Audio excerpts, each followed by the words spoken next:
Our daily lives are made up of two very closely interwoven patterns. The first of these patterns is responsibility. And by that, I mean at this time, those tasks, responsibilities, burdens, and life patterns which are indispensable to our survival or necessary because of social responsibilities voluntarily or involuntarily assumed. Thus, every person has a part of his life devoted to the things he has to do. And many of these duties are not particularly stimulating or attractive. They form the basis of a monotony made more intense by the fact that they are not things that can be escaped. Thus, we are forced into routines and orders and ways of doing things which offer very little inspiration or, we would say, emotional release. To face these duties is part of our social burden. We cannot escape it, and probably there is no reason why we should try to. Actually, these habit patterns become indispensable to discipline. Practically the only discipline we have in our modern world is economic. And persons relieved of this discipline would not drift off into higher ways of thought, but for the most part would become hopelessly involved in negative situations. Thus, discipline is important, but it cannot be all of life.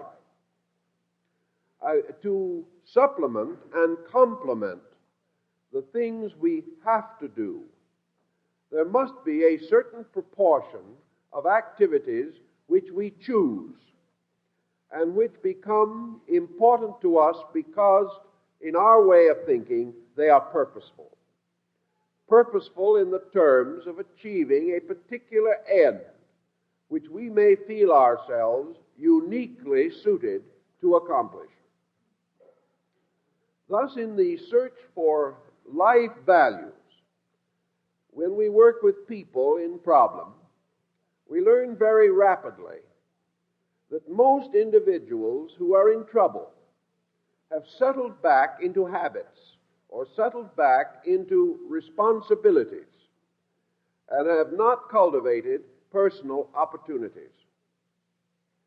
We find that the person whose life has become monotonous, uninteresting, unprofitable in terms of personal experience is the one who has simply allowed the pressure of circumstances to become positive and his own nature to become entirely negative. If we are moved, therefore, continuously by exterior pressures, we gradually come to feel ourselves shortchanged in life. We can view the years unfolding and we are going nowhere. We can view the pyramid of things that we do gradually building, and yet nothing in this structure that either satisfies or justifies the personal responsibility or the personal sacrifice that we must make. We have persons every day who complain that they are tossed about on a sea of circumstances. These circumstances become irresistible, and the individual no longer has a personal life of his own that is useful and important to him. Today, this is not a condition that is absolutely necessary. Today we have so many means of simplifying the old routines of life that we view with some alarm these labor-saving devices and the continual loss of time. The individual today, with all these devices, has less time than he had 10 years ago or 20 years ago. The only possible answer to this is that as these devices have increased, his own standards of living have risen accordingly. He demands much more of life than he ever demanded before. He takes for granted a level of luxury that his ancestors did not even visualize. He considers himself impoverished if he cannot live upon a level of daily existence which is little short of luxury. The old ways of life have therefore not permitted him or invited him to make use of progress to release his own time. One of the reasons he has not used progress in this way is that he has not really valued his own time. Not having anything particular that he wanted to do, it makes very little difference whether he has the time to do it or not. Those few persons who are really trying to accomplish something find that even with the most rigid economy in their daily habits, they scarcely have the time to do the things that need doing. So as our standard of life has risen, so likewise the problems of living have increased. And between these two situations, the average individual is caught in a net of circumstances and discovers late in life that he has had little or no opportunity or has not created the necessary opportunities to advance his own personal character. It is hard to tell someone that he should work hard at something if he has no particular interest, either in that particular labor or any other. It is hard to impress him with the importance of purposefulness when his own interior initiative does not support the advice that we give him. Most individuals in negative psychological situations, for example, have suffered from introversion based upon too much spare time. Introversion can only develop its full weight where there is a considerable amount of leisure. The true introvert is not the person really who is introverted because of his job. He is introverted because of daydreaming, of an internal mental emotional process whereby he thinks too much about himself. Yet he must have some time in order to do this thinking. And one of the most difficult situations, therefore, arises in the lives of persons who have few real responsibilities, who live alone, whose homes are broken, whose children have grown up and left them. These persons, no longer having the common responsibilities of association, have too much time to go home and, as they might say, study and think. Actually, they are not studying and they are not thinking. They have taken this spare time as an opportunity to increase emotional pressure in themselves. They find that it is too easy within four walls, even if these walls are well decorated, to be sorry for themselves, to gradually internalize their life, to permit their minds the luxury of continually repeating habit patterns, resurrecting ancient wrongs and slights, and developing the tendency to be very sorry for themselves. Thus, the leisure time, which could be and should be directed to purpose, is directed, on the contrary, to a neurotic recapitulation of their own misfortunes. And as these misfortunes are thus perpetuated, their intensities increase. The tragedy happened originally in a few moments. The natural recuperation from it might have taken 6 months or a year. But by reliving the tragedy over a period of 20, 30, or 40 years, the individual infinitely magnifies the disaster. And very often, even the reliving of it is the reliving of a lie, inasmuch as the original disaster was not what we thought it was, and is not as completely other people's fault as we imagined, nor was it in terms of real value as tragic as we think. By gradually allowing imagination and daydreaming to supplement a negative attitude, we make this attitude dominant in our lives and prevent ourselves from ever having a natural recovery. Apart from this type of thinking is the need, therefore, to fill a certain amount of time in which we must all live with ourselves. Not very long ago, I had a very interesting interview with a person who, feeling this tremendous need for activity, started out in all directions almost simultaneously to try and fill out a life. They turned from one civic activity to another. They did almost anything they could think of doing, from trying to help disabled veterans to reading to the blind. They really did everything they could think of to make an adjustment, to make life important for them. This whole experiment, extending over a period of years, was, broadly speaking, a dismal failure.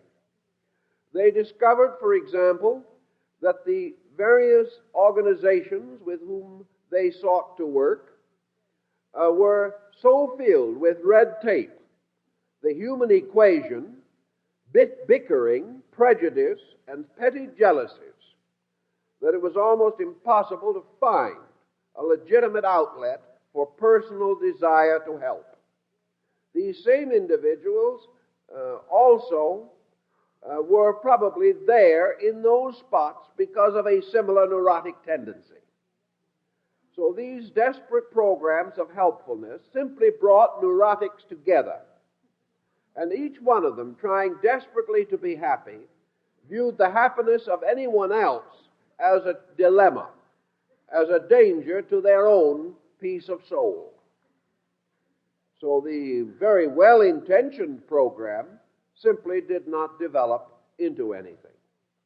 The person, therefore, frustrated in his desire to help, and with very logical explanations as to the need for the service they had to offer, and undoubtedly with a considerable story on their side of the picture, this person was thrown back into his own introversion again, left unable to find these legitimate ways of being useful that were within understanding and capacity. Thus we know that while the world can bring this burden upon us apparently, it cannot solve the problem for us apparently. We are still confronted with the tremendous need for personal orientation. Now we can contrast this individual to another person whom I also know, who was in a somewhat similar situation. They felt the need of activity. They felt the same social urge to be useful. They wanted to do something to help other people. With a certain amount of ingenuity, they created a program that has been consistently helpful over a period of years. They found a release.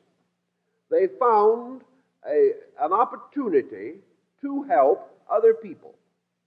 And they found it in the same world in which the first person failed to find it. And what was the difference? Sometimes the actual areas in which these two persons operated overlapped. The first individual going into a situation found these petty jealousies, found this resistance, found what appeared to be a conspiracy against them. The second person going into the same areas with approximately the same amount of basic ability found only cooperation and help. What was the reason for the difference? It would seem to me that the only possible answer to this lay in the temperament of the two individuals. The second person, who was fortunate, went into every situation expecting to be fortunate, convinced of the basic and essential value of people.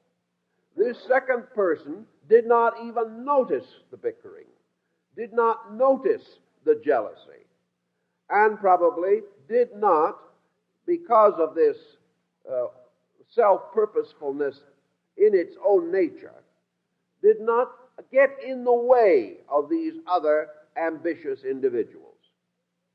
The first person we mentioned, however, apparently entered into these relationships with a heavy neurotic criticism in their consciousness.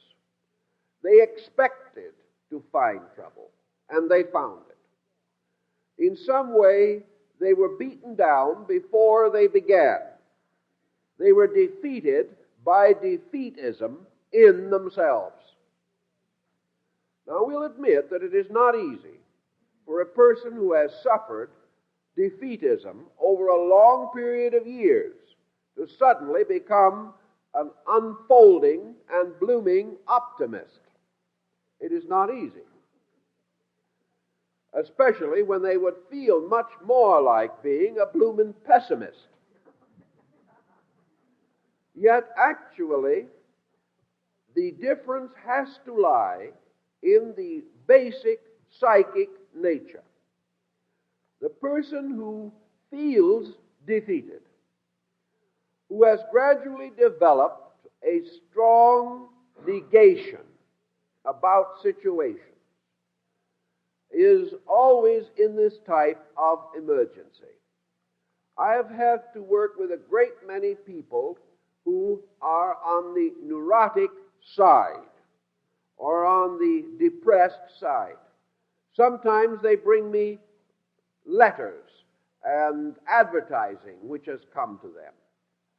They will nearly always bring the type of propaganda that is inflammatory in itself. These people are always worried about defamatory propaganda. If somebody says that an organization is subversive, this type of individual will always believe it. If someone else writes in and says that this organization is a wonderful, helpful organization, this type of person will tear the letter up and throw it away. They must see that which is wrong as true. And that which is right is only sheer optimism on some other person's part. And they feel that this other person is just too foolish or too gullible to realize that everything is wrong. Consequently, realism today in art, music, literature, and the beat generation, realism is the worst possible interpretation of everything. If you are critical enough, you are truthful. If you are miserable enough, you are honest. And if you do not like anything or anyone, you are enlightened. You found the facts. But unfortunately, you can't live with them. And you can't live with yourself after you found them. And gradually we come to the institutional cases where these persons, to whom the sovereign fact that the world is against them has been clearly proven, these individuals land in institutions with complete persecution manias. So there's no profit in this entire attitude. But almost always, the world fulfills a certain expectation. There is no sense in taking the Pollyanna attitude that everything is wonderful. It is not.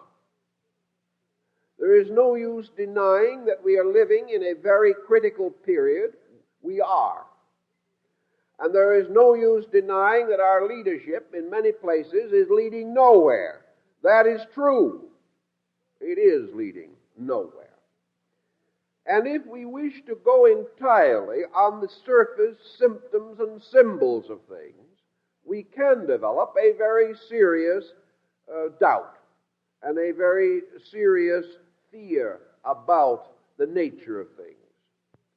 But actually, the Stone Age man was just as fearful of the future as we are.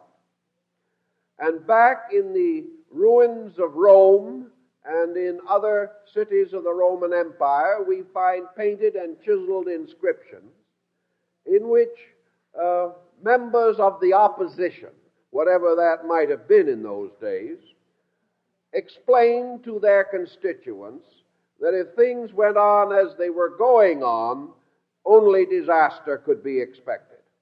Well, if you predict disaster long enough, it will come true. Because every institution of man ultimately is subject to change, and the Roman Empire fell. But the Roman Empire fell 350 years after the warnings were issued.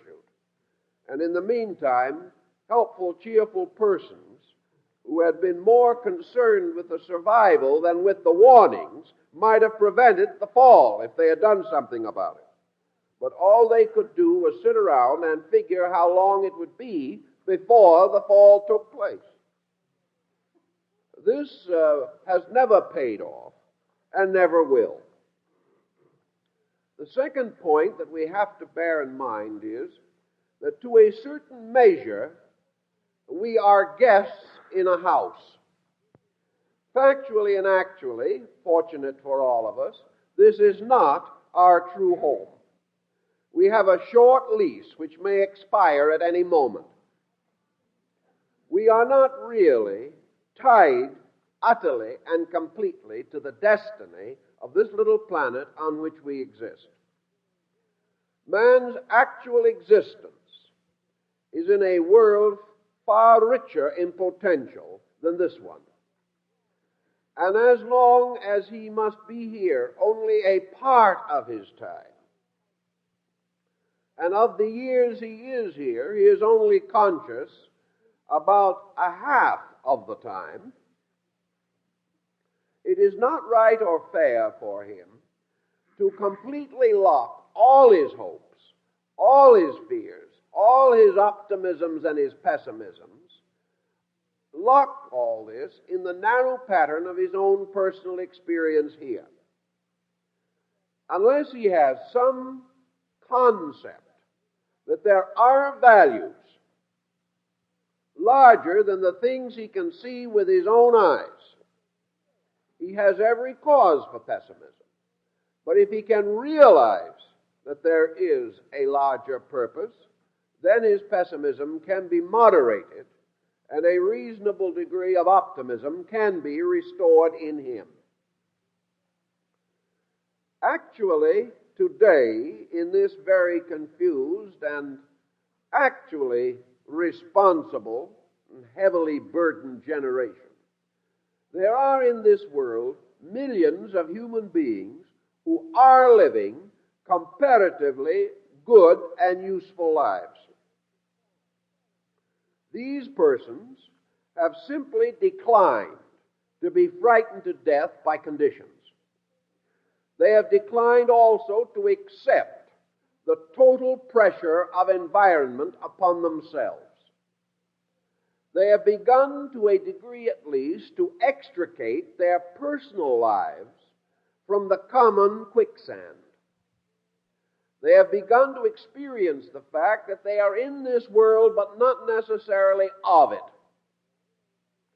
This does not mean that they have run away from the world or its responsibilities, or built barriers between themselves and everything else that lives. They have not. But they have recognized that it is possible for an intelligent person with a plan to live an intelligent life even in this world.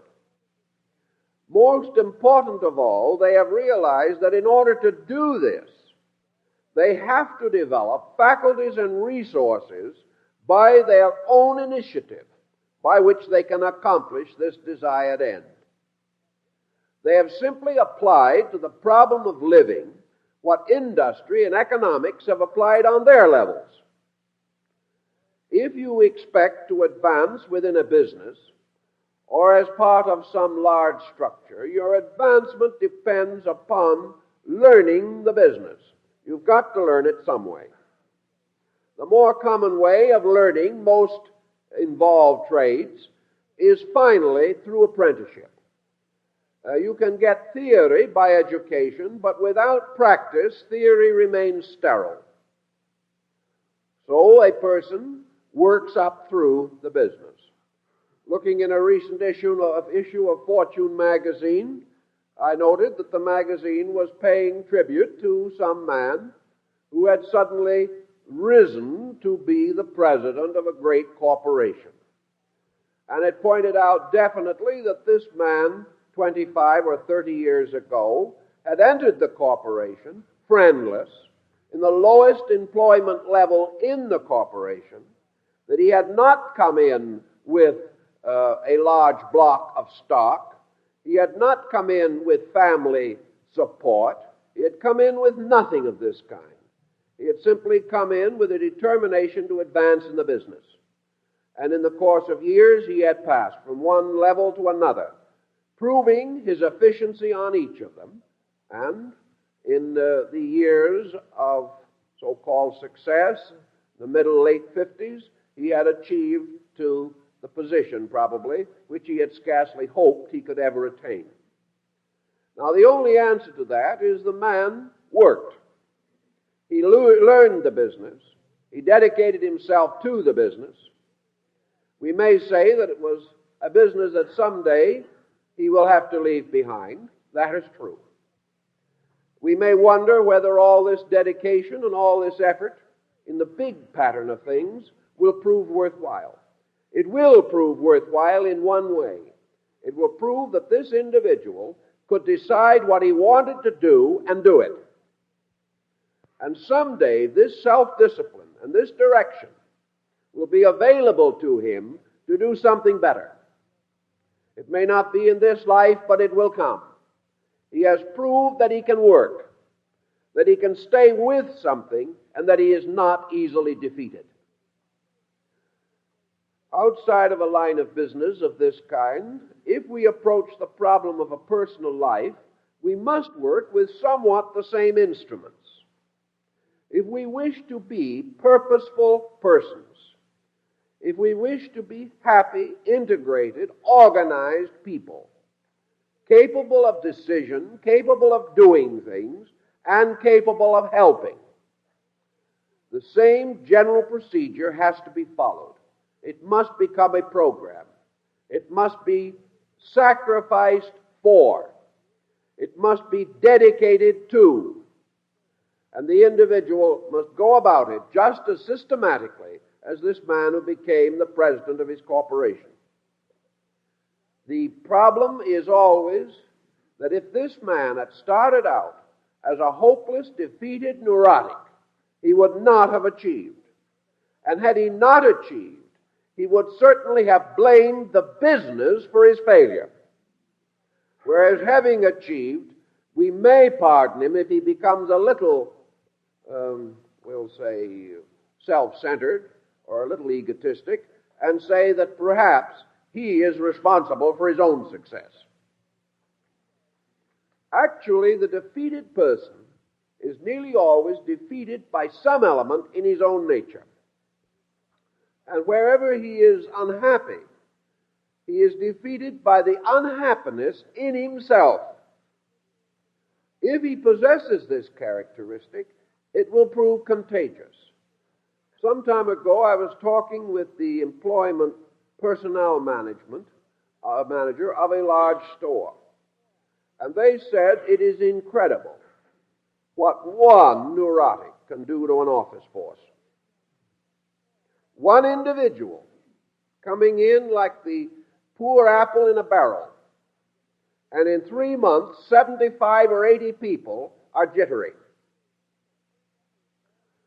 As a result of this situation, the person who is badly organized is a poor employment risk, yet actually may be a good worker, conscientious till it hurts. It's the hurting part that's troublesome. And perhaps quite dedicated to the benefit of the store, the conscientious employee, but unadjusted. This person will never know why they've been discharged. And if it happens 3 or 4 times, they'll think they are the victim of persecution.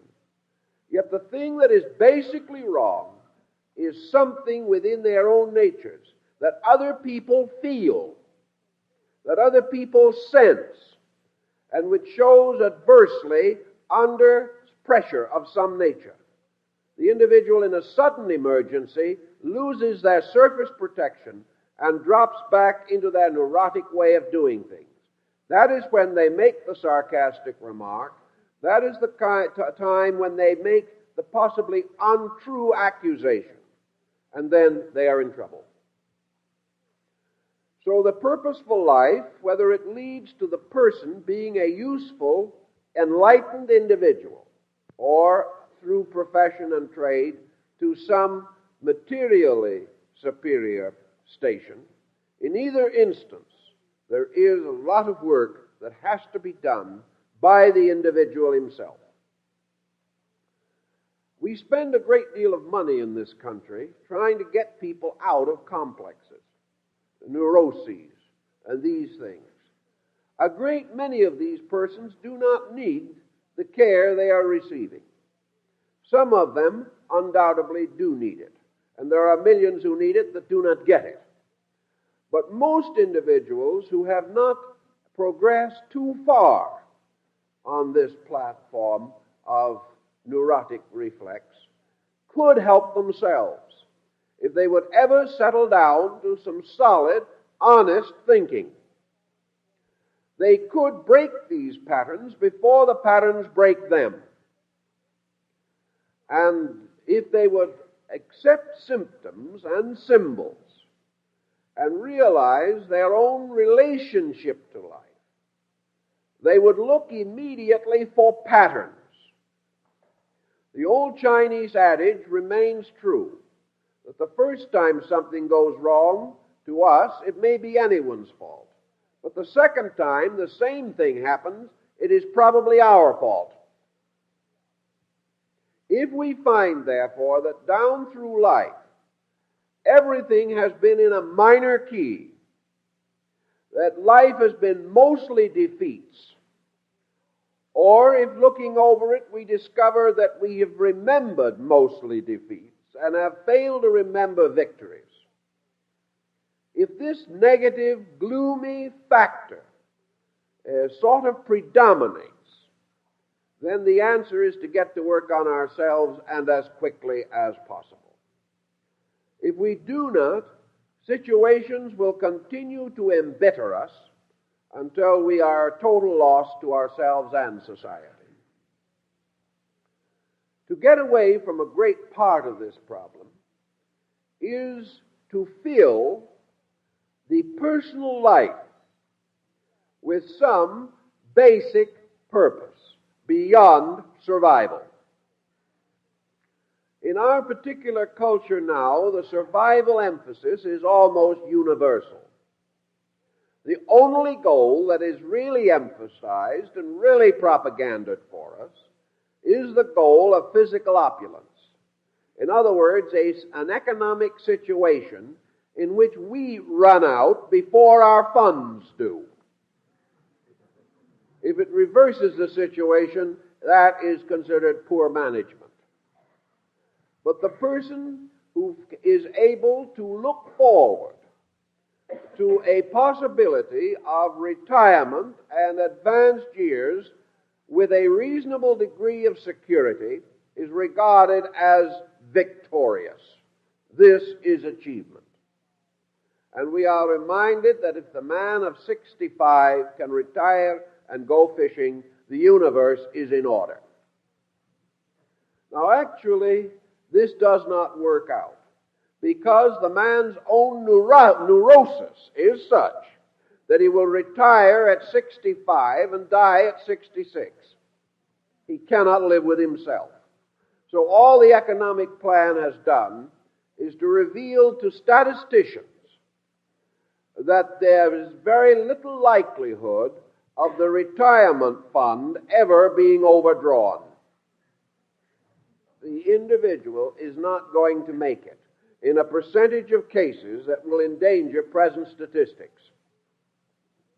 This means that all of this search for security is frustrated by the individual's inability to survive himself. And to meet this kind of emergency, a lot of social thinking should have been directed, but it is not, because we are simply not long-ranged in our thinking. Sufficient unto the day is the good or the bad, and tomorrow is another day. And then when we reach it, we start the same processes all over again. To get a purpose is therefore of the greatest importance. Now, many individuals are in trouble here again because they are not able to recognize the dignity of small purposes. The individual having a reasonably grandiose concept of his own values, and this becomes more exaggerated as he becomes more unbalanced, is unable to create purpose patterns which are sufficiently realistic to make the achievement of them either likely or proper. The person who creates a purpose pattern that is utterly beyond him simply adds to his own frustration. If his desire or goal is to be something for which he is not fitted, for which his capacities are not available, then he finds no happiness in this vain struggle against almost certain defeat. The only answer is that perhaps he will pass out of this life before the defeat is complete. Therefore, he will never fully realize that he could not attain his end. Sometimes this is regarded as the best way. Let him keep on hoping. But for the one who is able strategically to drop out of sight at the critical moment, there are too many who must linger on to realize that their plan was impossible. This in turn will only add to their lack of social adjustment. They will be less and less adjusted as the result of these new disappointments that will come along. So having some concept of the need for enthusiasm, the need for an interior dynamic, it is to the individual's best interest and to the good of the community that he begin to consider life purposes, purposes apart from economics. Now, it is also true that most of us are only trained within certain areas. This means that we cannot do everything. There are only certain abilities that we possess. If we sincerely and dedicatedly desire to achieve a purpose for which we are not trained, then it is evident that training must come first. That the purpose must be strong enough to impel us to become properly equipped to take care of that purpose. This again is in some cases obvious, and in other cases it is not obvious. The individual who is a simple do-gooder seldom conceives the possibility that he does not know how to do good. He assumes that he has been equipped by God and nature to be a humanitarian. Yet actually, it is more difficult to be a wise and really intelligent humanitarian than it is to run a $50 million corporation. With a vast corporation, you can make mistakes and other people will catch these troubles and clear them up. Or you can take refuge behind a board of directors. Or you can call in experts to assist over troublesome areas. But the individual who tries to be a humanitarian without training and without background for it very often finds that he achieves not his end, but the disruption and even destruction of the lives of those whom he tries to help. So this process of helping other people or making a career out of helpfulness is a critical procedure. It is one that calls for a tremendous amount of personal integration. It is evident that a person who is already not well integrated, who has violent prejudices or antipathies, or is dedicated to particular attitudes which have not proved profitable in his own life, is the worst example of a humanitarian, inasmuch as he will give advice to others based upon his own peculiarities of disposition, and this advice will often lead to the most disastrous results. So the actual process of helping people is one in which we must take on often more responsibility for the lives of others than it is wise for us to take, especially unless we are trained for that type of activity.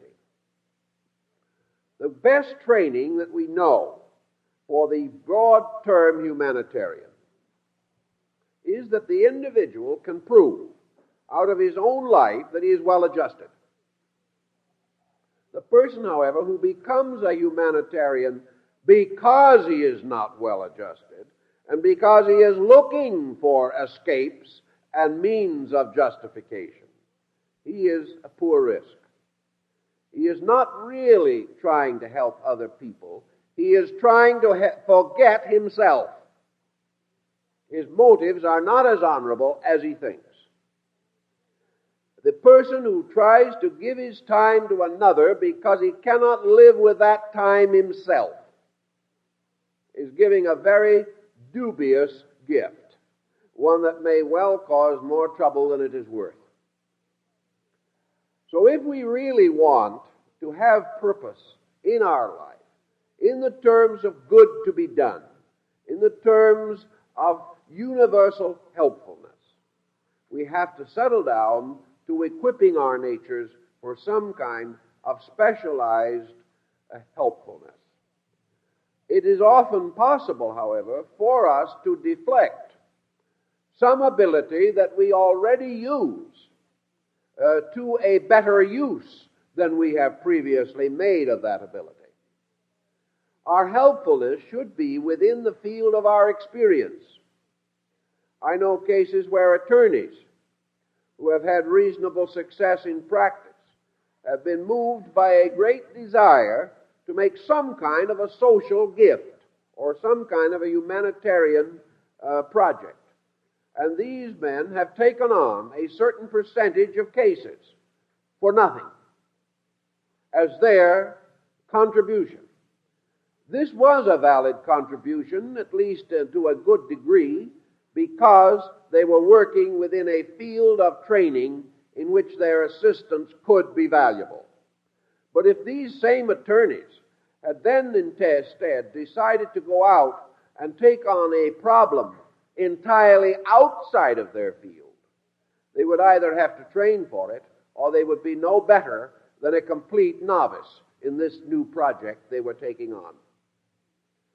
So we can often use our own present attainments for a purpose that is no longer merely selfish. And we can create an overtone of moral significance by dedicating a measure of our training and our time to some cause, to some purpose, to some principle which we feel requires true help or needs the kind of support that ordinary social programs will not provide. This is one of the most natural and simple things that we can do. But the individual who knows how to put down linoleum or a good carpet, when he gives his service to others, should give it to put down linoleum and carpet, because that is what he knows how to do. But if this same person decides to retire from all this and preach some gospel to these people, he knows no more about his subject than they do. And his good intention may not lead them to any common constructive end. Purposefulness must then include the individual reaching a condition in which he has that to offer which makes him capable of being a truly unselfish and enlightened human being. Purpose is therefore indicated, and purpose is strongly avocational in our way of life. Unless we are of a small minority whose economic life is completely assured, then we must balance our humanitarianism with a practical program of survival. The greater amount of leisure that we have, the greater we can advance these voluntary projects. But for most persons, they must be carried together with these necessities or these disciplined procedures of daily survival.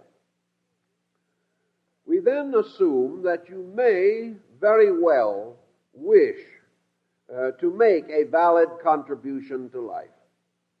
You want to do something that gives expression, gives evidence to the true self inside of you.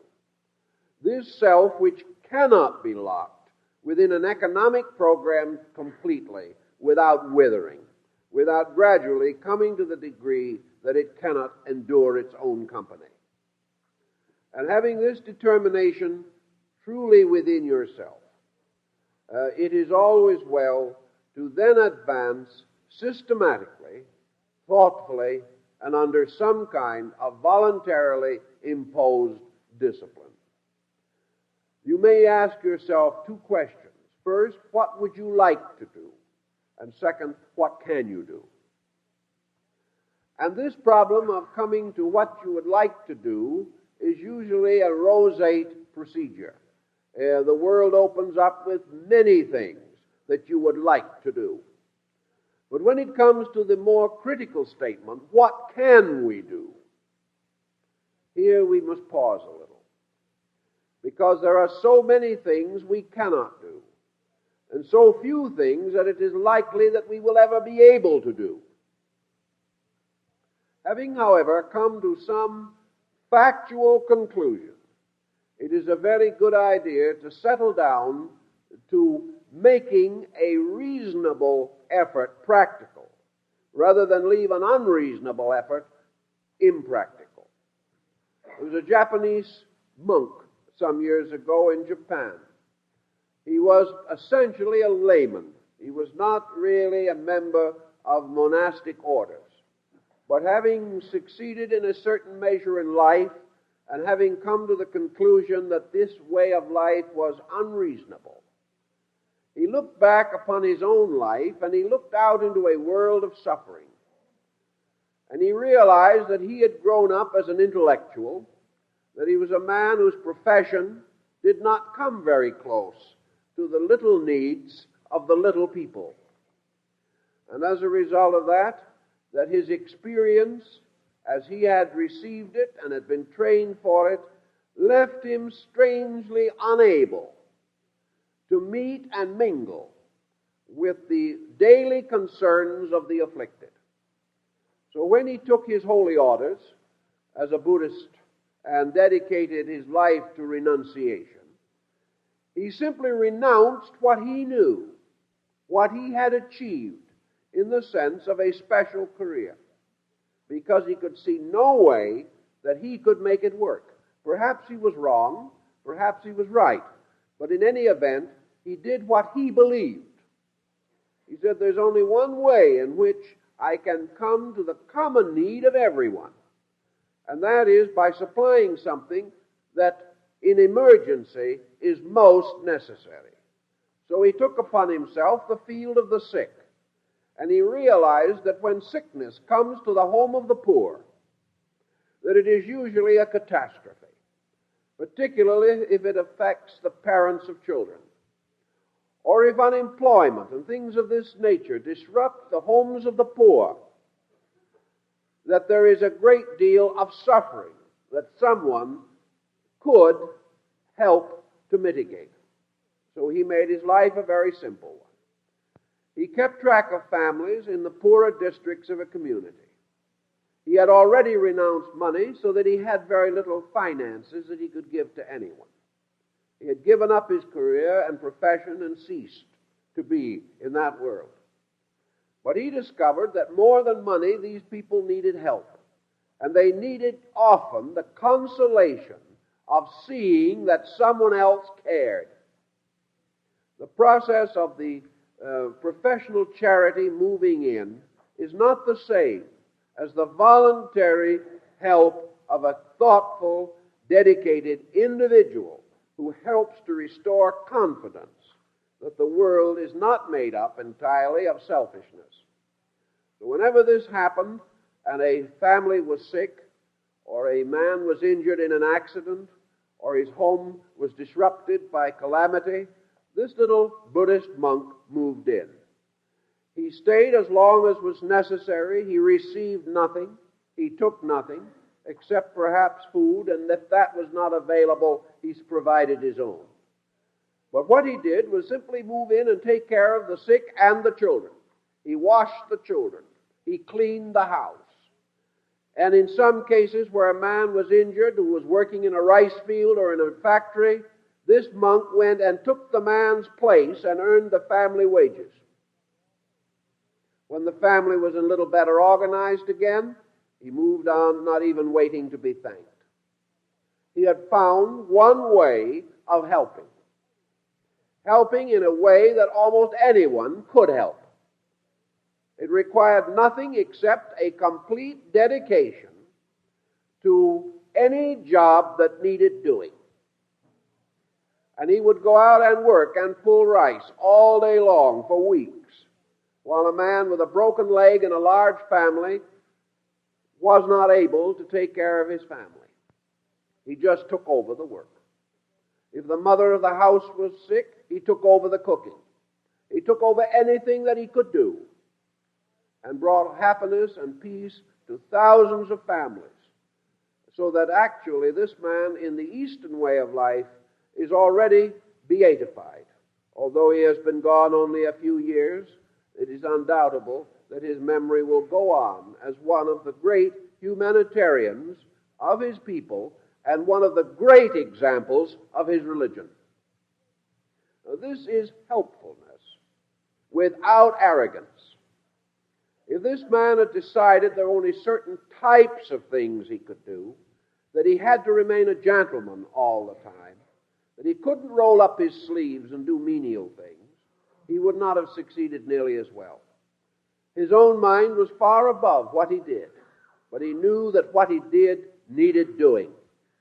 And a man can always do things that are not beyond his capacity, even though they do not tax his full ability.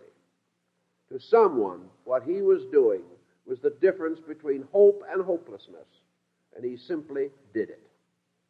Now, there is one purposeful way of life, a life dedicated to the purpose of helping.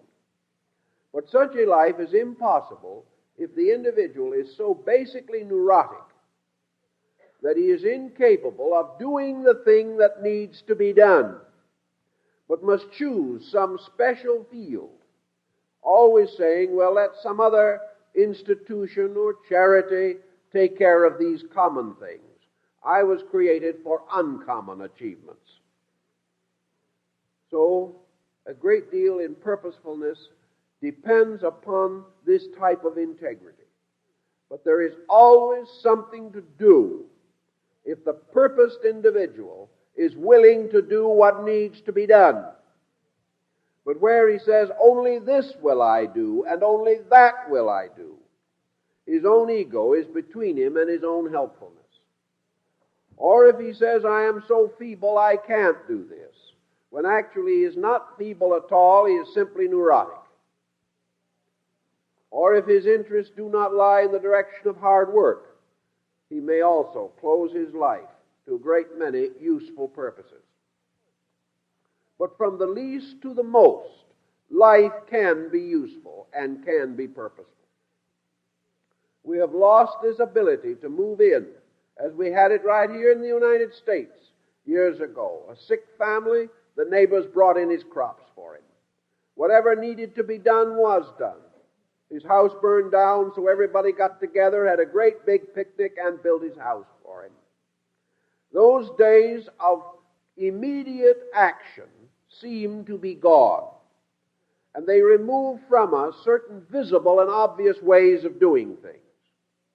But they do not remove from us the power to think through things that need doing and discovering for ourselves what can be done, and recognizing that our own attitudes are usually the reason why these things are not done. We talk ourselves out of them, even while we claim that we want to do them.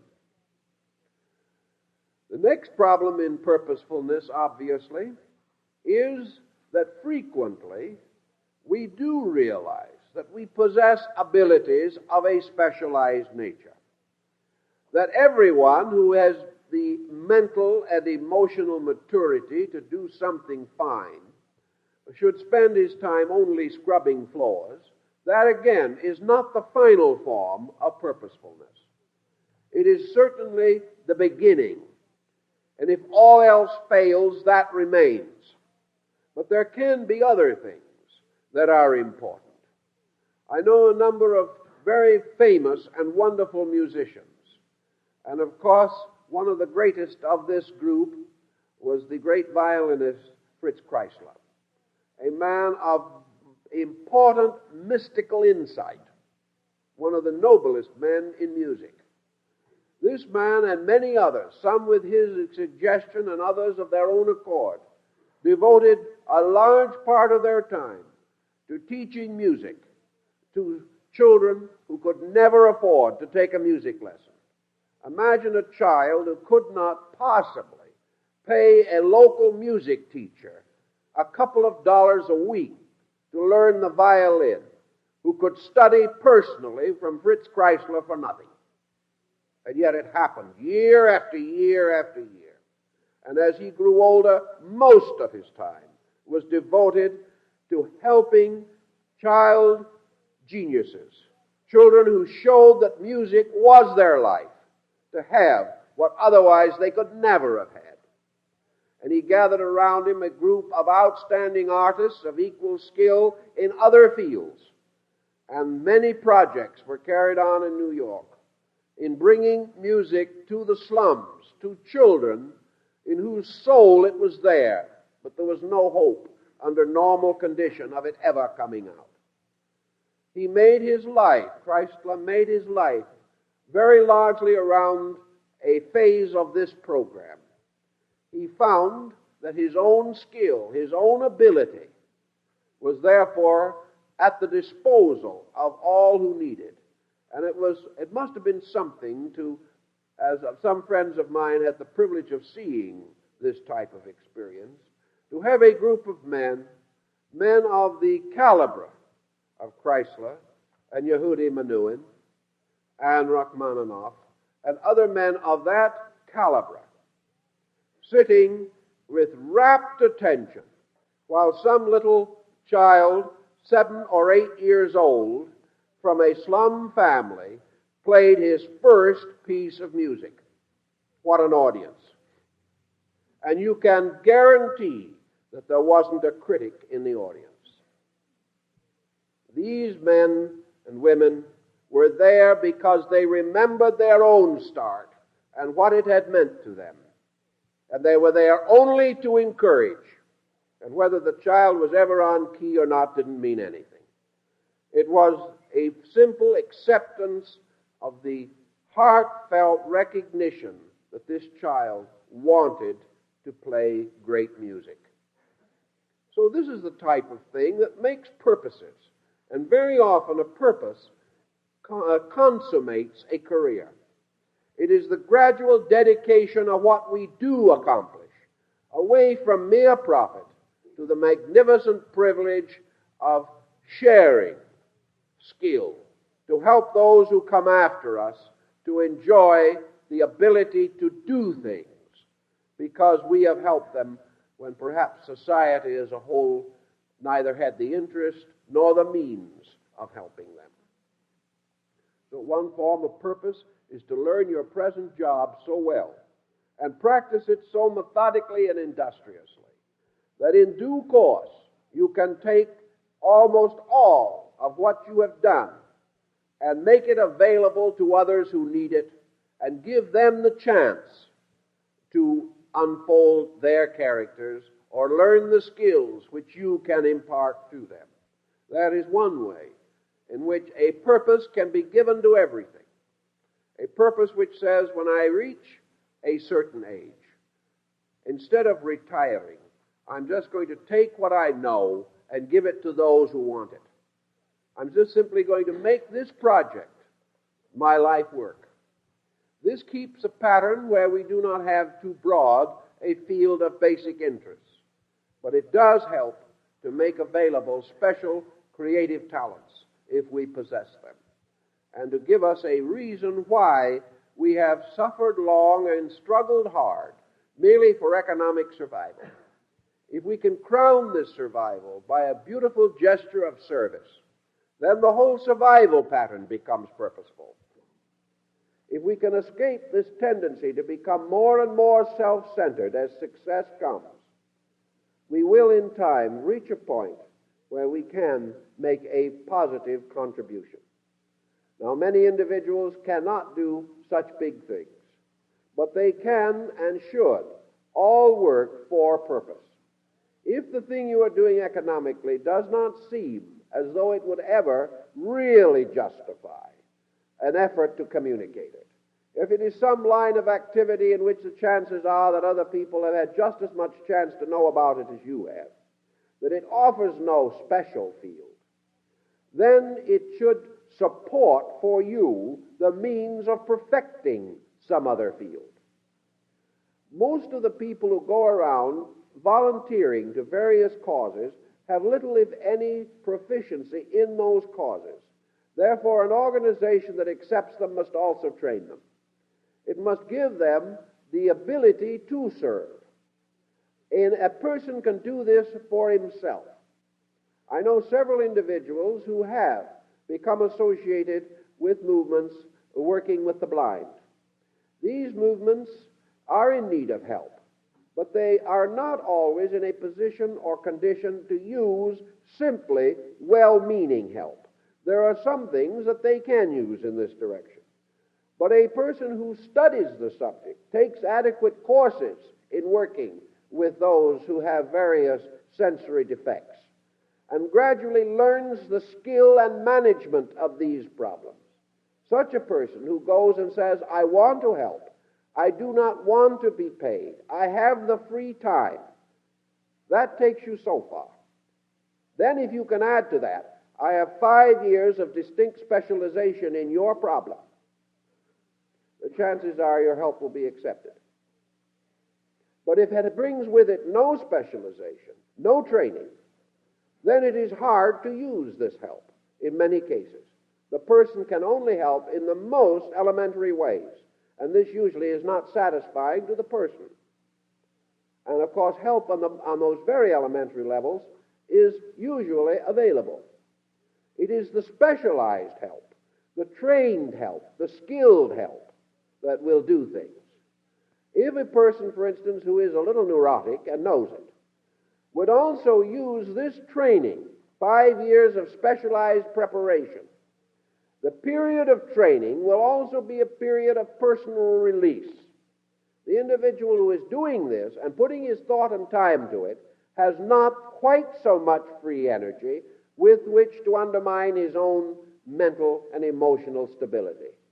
He will not be so introverted, so frustrated, or so neurotic because he has a plan.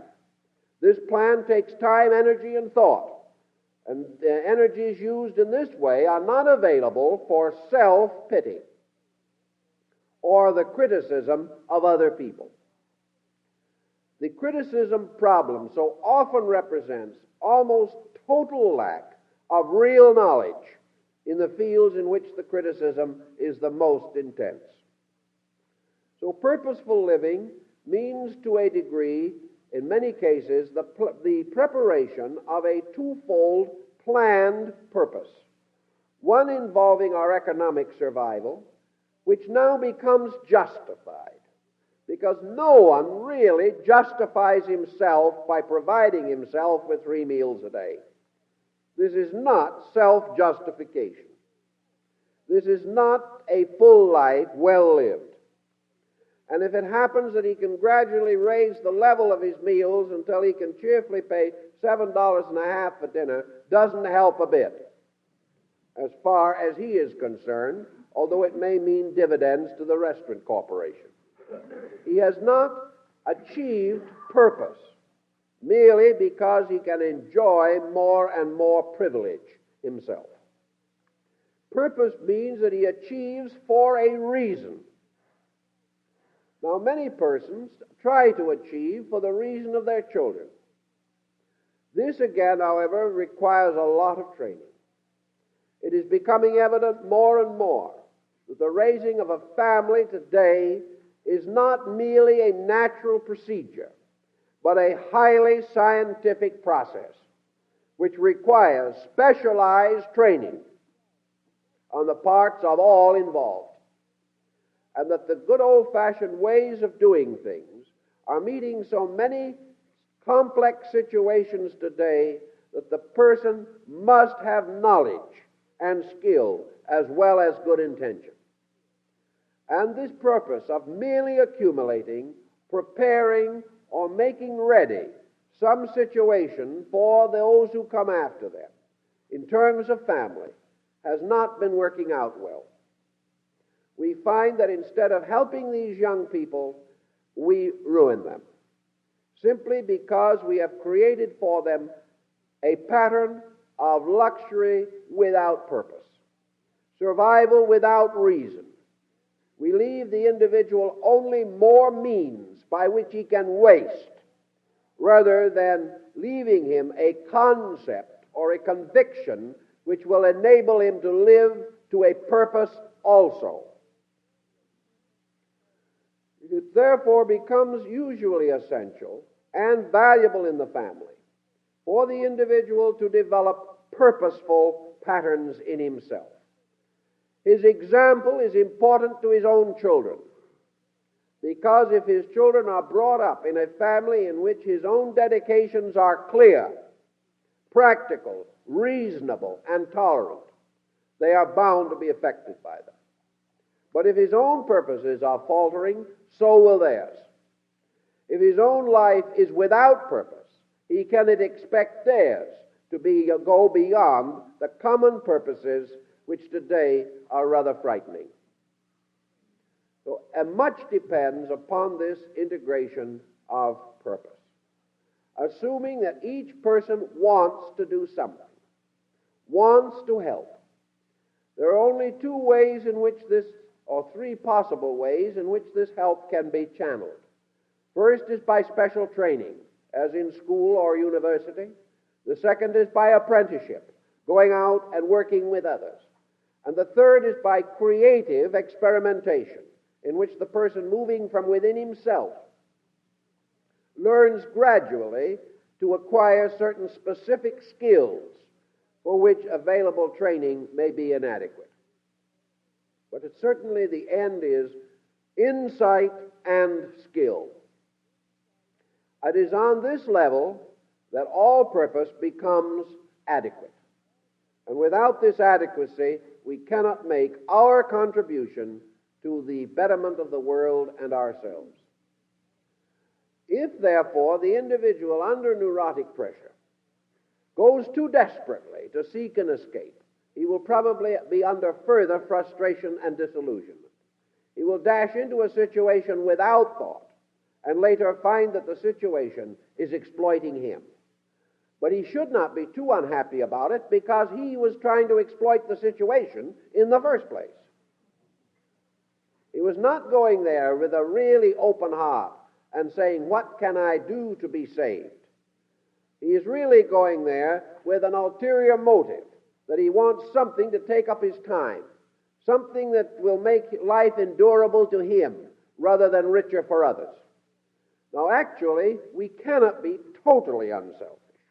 Experience proves the human being is always moving from self, and regardless of the nobility of his contribution, it is some way mixed into his own personal psychology.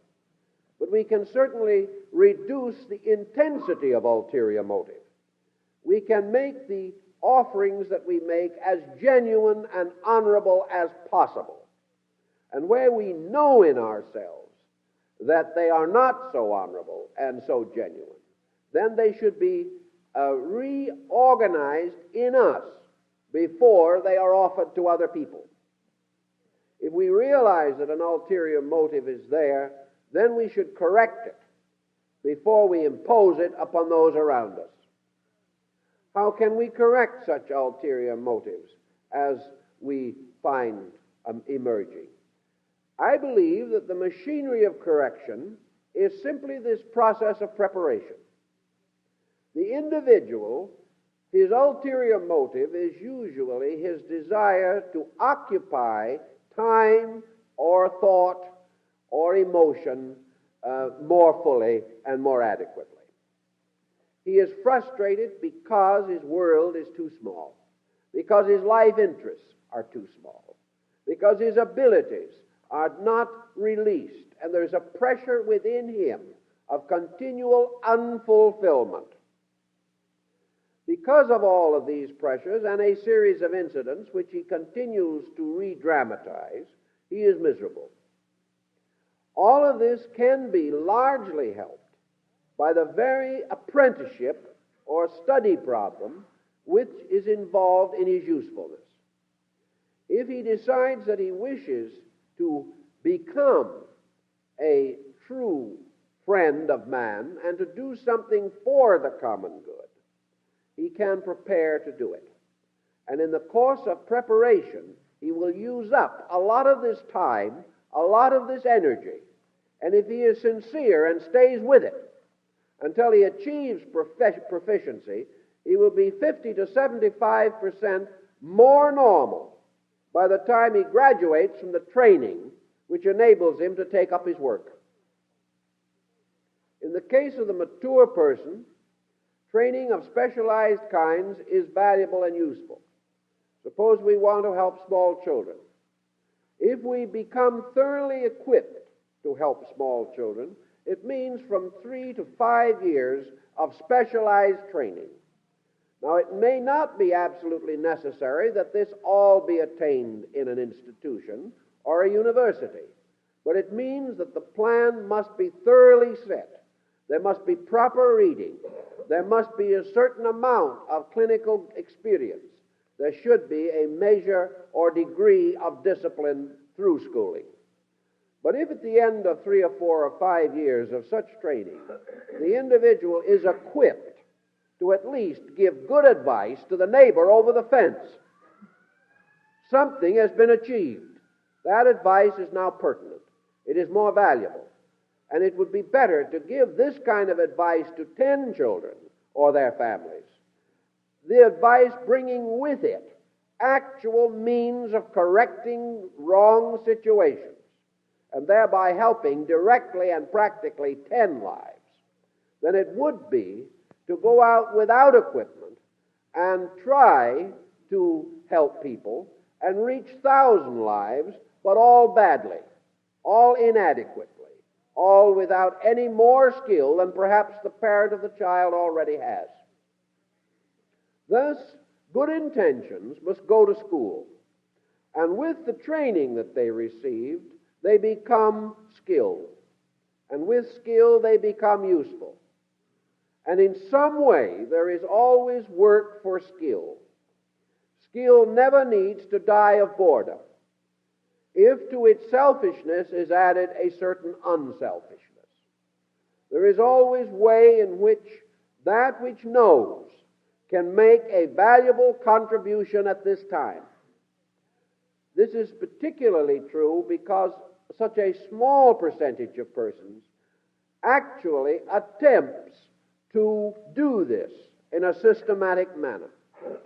The adult who for non-commercial reasons dedicates themselves to a program of education for philanthropic ends, or merely for the sake of enlarging consciousness and ability to be useful, such a program probably does not attract 1 in 100 of those who actually take up adult education programs.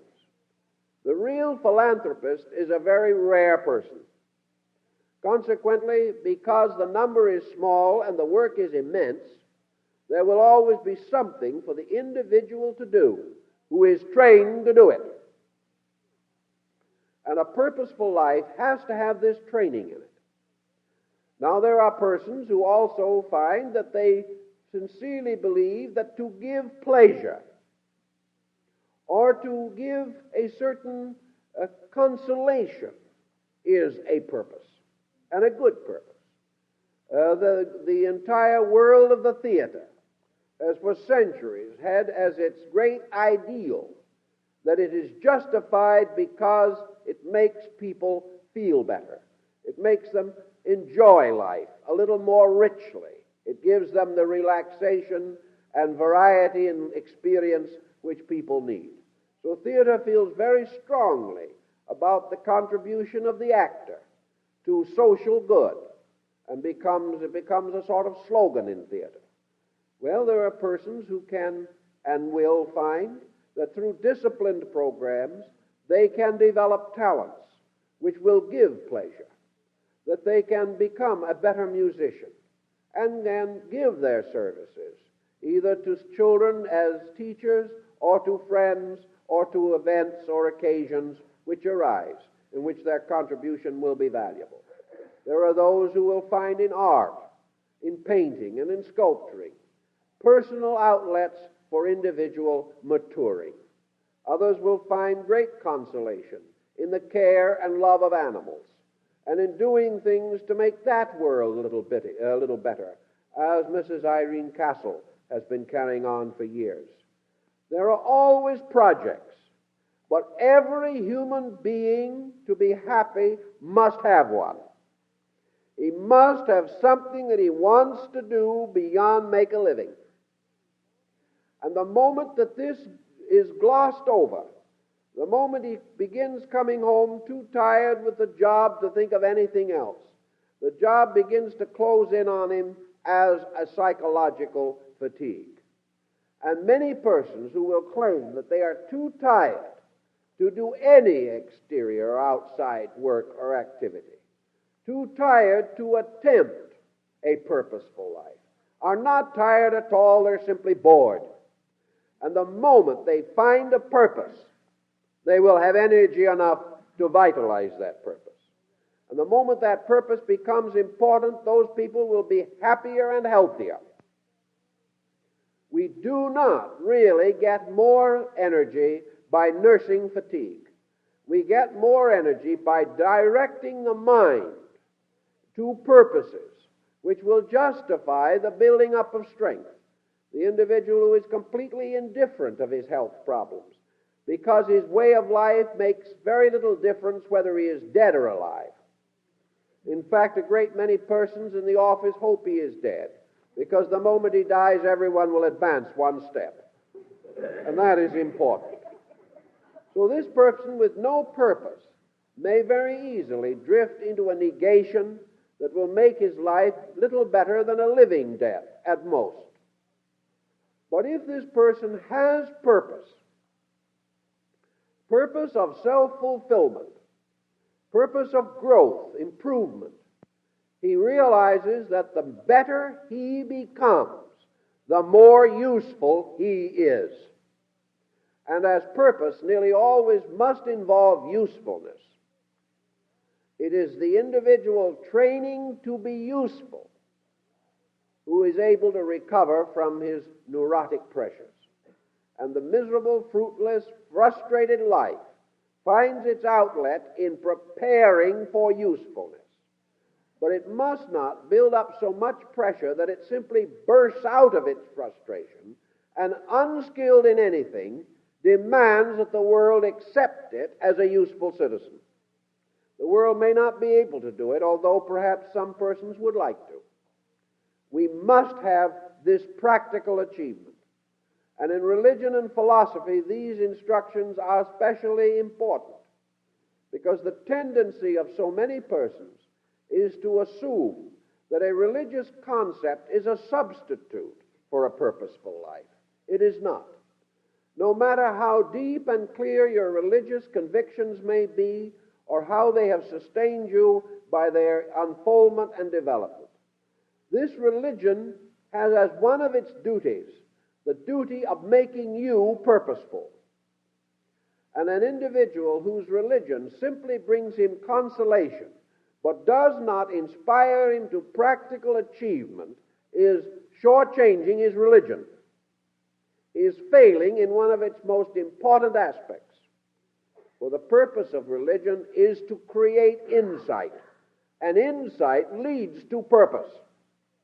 For the individual with insight is the one who realizes the great motion of life and how this motion of life is worth serving and is forever a sacred responsibility, in spite of the apparent difficulties and disillusionments and discouragements that may arise at any particular time. The final end of all service is the service of the divine life in man. It is the service of this life in ourselves and in others. And we must realize that even as we would like to go out and help others to live better, to serve the God in them, that we in this process must not overlook the God in ourselves, who also needs to be served, and needs to be served by our correcting our own faults. That this God in us is just as worthy of salvation as the God in someone else. We should neglect neither. We should recognize this universal life, be true to it in ourselves, and as far as we can, be true to it in others. We must not, however, assume that we can ignore it in ourselves and serve it in others. We must build this pattern of purpose, for purpose is man's way of letting God work through him. Deity, finding the skilled hands and the upright spirit, can use both. But man must prepare himself and fit himself to be a servant in the house of the everlasting Lord. And to do this he must train, for just as surely as his value in industry is dependent upon his training, so his value in the universe is depending upon his spiritual, moral, ethical training and his ability to perform certain tasks skillfully and efficiently. If he has these abilities, he is useful. And purposefulness is always the individual exchanging negative neurotic tendencies for positive, purposeful activities. We may not all hit upon world-shaking activities, but we can always hit upon something which will ultimately help us to grow, not because we are doing it in hopes of growth, but because in doing that which is right, we always grow and also help others to grow. So if your life is a little monotonous, and it looks as though it might get a little more so with the passing of time, it is certainly an advantageous concept to start in, and do not for one moment permit yourself to be discouraged by the age factor. Do not believe that it is too late to learn to be skillful. never regard it for a moment as too late to overcome a neurosis or to break a fixation. It is never too late while still we breathe. And very often, an individual who looks forward, perhaps rather dismally, to 5 years more of life, with purpose, can look forward to 15 years of dynamic activity. And because as long as we live, we have special opportunities to grow, we should certainly live as long and fully as life permits. Not because we have to, but because it is the time in which we can accomplish certain things. The individual who looks forward only to death as a release from boredom has simply failed in his own humanity. He has failed to be himself. And the moment he realizes this is his appointed time. Persons enter professions and fields of activity in older years every day. Many of our great geniuses of history achieved after 70. At the present time, there are men and women in their 60s and 70s, graduating from high school, graduating from medical school, graduating from law, graduating from engineering, going into arts, sciences, taking up professional careers in astronomy, in physics, in biology. I know at the present time 2 men, both of who graduated in medicine at 75. This means nothing. The point is that the individual at 75 graduating from medicine, and a sincere and enlightened person, as these 2 individuals are, perhaps their business practice will only be 5 years. Who knows? Maybe it will be a little more or even a little less. But if these 2 persons, in the course of their medical practice, actually help 10 people, they have done better than they have succeeded in doing in the previous 70 years of life. Because now they have a skill, now they're going to do something. They're going to make a valid contribution if they wish to.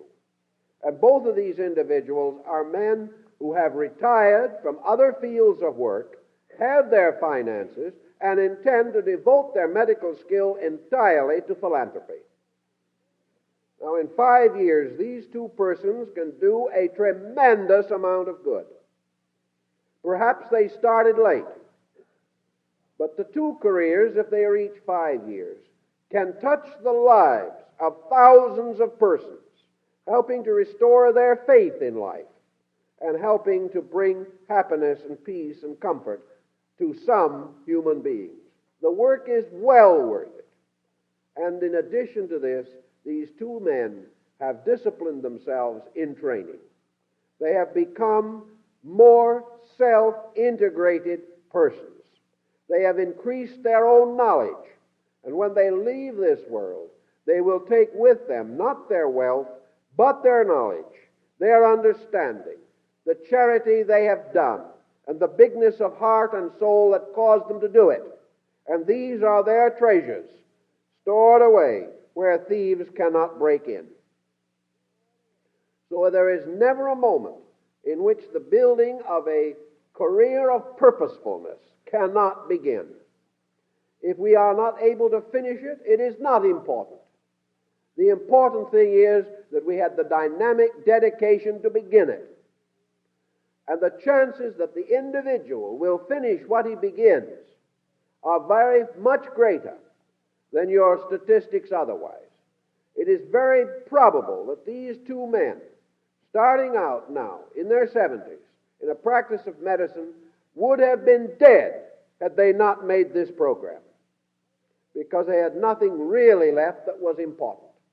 They had reached the end of their normal careers. They would not have survived.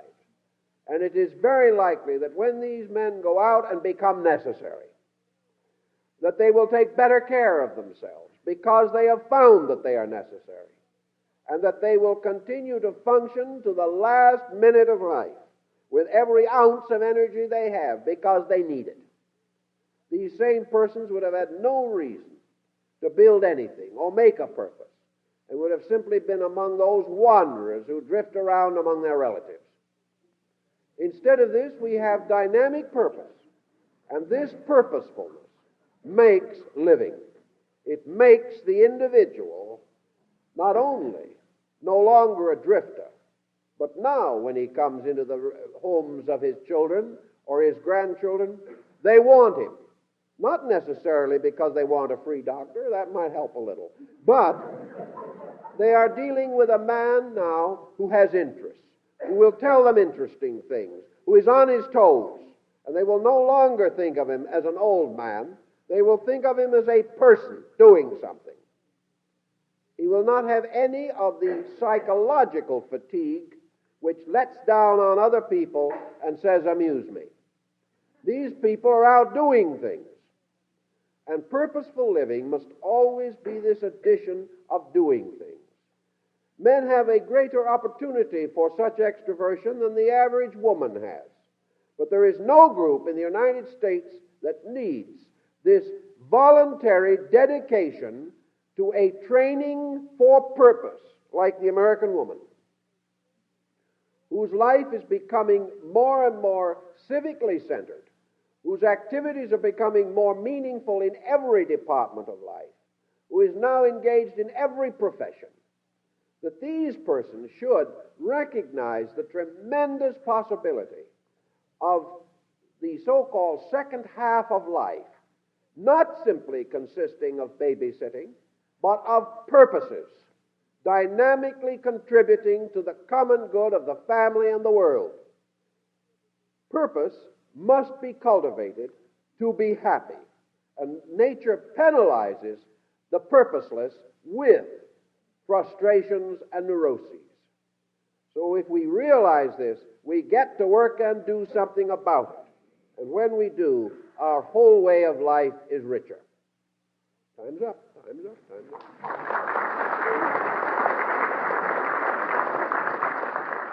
Now, among the great purposes that can be cultivated immediately is that you go right to the back of the hall this morning and pre-subscribe to our new book. There's a purpose for you. Quick one, but let's not miss the opportunity. Also this morning, we have a little booklet called The Vital Concept of Personal Growth, which we think would be valuable. We also have the new issue of our magazine on the table, which contains a variety of articles that we think you will find helpful. And don't forget, friends, to take an occasional glimpse at the bulletin board.